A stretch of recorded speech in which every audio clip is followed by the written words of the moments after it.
How we doing? Good. When you look at them, it's a little strange defensively.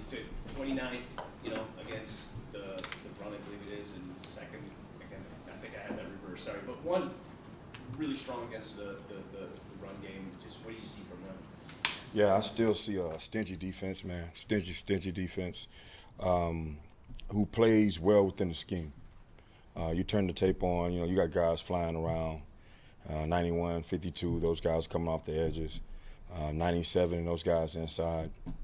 Good corners, good cover guys. This is a good defense. Let me rephrase that, sorry. 29th against the run. But you obviously see the talent there. Has it just been an issue they've gotten behind some and, they've given up those yards? Or what do you attribute to that? It's a little rare for them to be, that low. Right? Maybe a little bit of that, getting behind, game plan change, things change. But still, I don't really try to look at those numbers. I turn the tape on and I see, like I said, a good defense. I see guys that are hard to block. I see guys that are hard to shed. And I see linebackers that are downhill. So we got our work cut out for us. What is it about their down defense that's been so good? Is there a particular thing they're doing with a package on those situations? Yeah, I think that's it, actually. I think it's a package. So when you try to come and you study the defense and you're looking at them and you're saying, okay, we know they're going to do this or we know they're going to do that. No, you don't. I think he has a Rolodex, and I think he just rolls with it. It's been a eventful week, right? Obviously, Aubrey let go when TJ traded, and I don't know if you went through anything similar as a player, but what is the mental state of the team right now? How have you sort of helped pull it together if they've needed that? These guys are good, man. They're professionals. It's their job, and they understand that.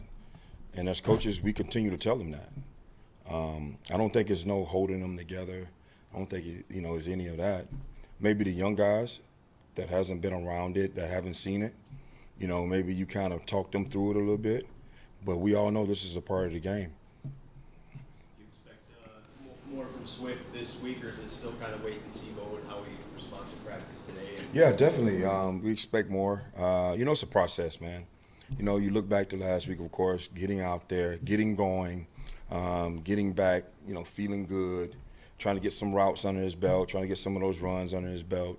And he's trending in the right way.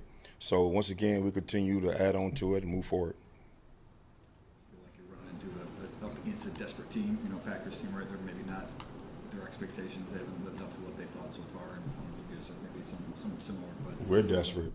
Yeah, I can't worry about them. We're a desperate team each and every week. So. How does desperation, how do you see it manifest with the players, or do you?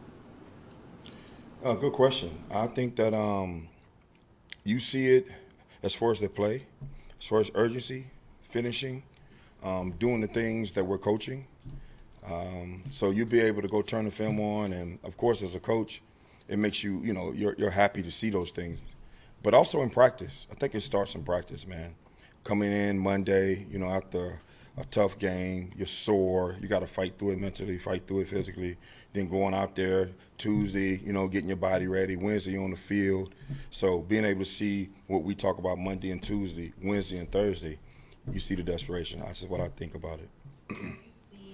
Any change in maybe the demeanor or the energy level, personality of the team, maybe specifically if you could speak to your group or the offense just in the past 2 or 4 weeks as the losses start to pile up? Nah, they're just hungry, man. They're hungry. And once again, you see it out there in practice. You see those guys finishing. You see the energy they're coming out there with. I can't say enough about the leaders on our team because those guys go out there and they practice at a high level. And they expect for everybody else that follow them to practice at a high level. Kind of building on that a little bit, though, we know the passion Jamal has. I mean, he's the type of guy you want. We saw the speech that was captured by Hard Knocks, which is how much the losing fueled and angered him. You're back in that seat again, right? 1-6. Mm-hmm. How is he handling this as kind of an emotionally invested player? The same way. What he said on Hard Knocks, that's who Jamal is. And we all know that. You guys know that, and of course this organization and the teammates, they know that. So when he goes out there, he's giving his all. So just going back to last week or the week before, down there in Dallas, that really hurt him, man. That really hurt him. That really bothered him all week long. I got a text every day saying, I'm sorry, I'm sorry, I'm sorry. I'm texting back, move on. Move on. It's over, said, done. It happened. Don't let it happen again. Move on. But that's the type of guy he is. He go around, he apologizes to every coach, he apologizes to every player. It's a little bit probably encouraging to see. So he saw more stacked boxes last week against Miami than he's seen all year. Still has a very productive day, 5.3 yards per carry, 2 touchdowns. How good is it to see that response? And when a guy runs that way against a stacked box, what does that do for an offense as a whole? Man, I'll tell you what, it tells the offensive lineman that this guy is going to give his all because he know and they know what they're up against. Anytime you get those stacked boxes, man, you want to make these guys in this league tackle. So you want to make the safeties tackle. You want to make the corners who come in. You want to make those guys tackle. So if you get an offensive lineman that's straining their gut on these double teams, that's pushing down the field, it may be a safety in the hole and Jamal is coming through. He's either running them over or making them miss. That gives them energy. Did Jamal get over it? I mean, different people handle things differently, right? Sometimes it's good for some people to keep it with them and fuel them. Sometimes it's good for them to let it go. What are you pertaining the to? fumble. Okay. Jamal, has he got over that? Yeah, it's over. I mean, you saw what happened last week as far as the production, and he didn't skip a beat, came out on fire, had a lot of energy throughout the whole game. So it's over, said and done. No, he'll text about something else, TV show or something.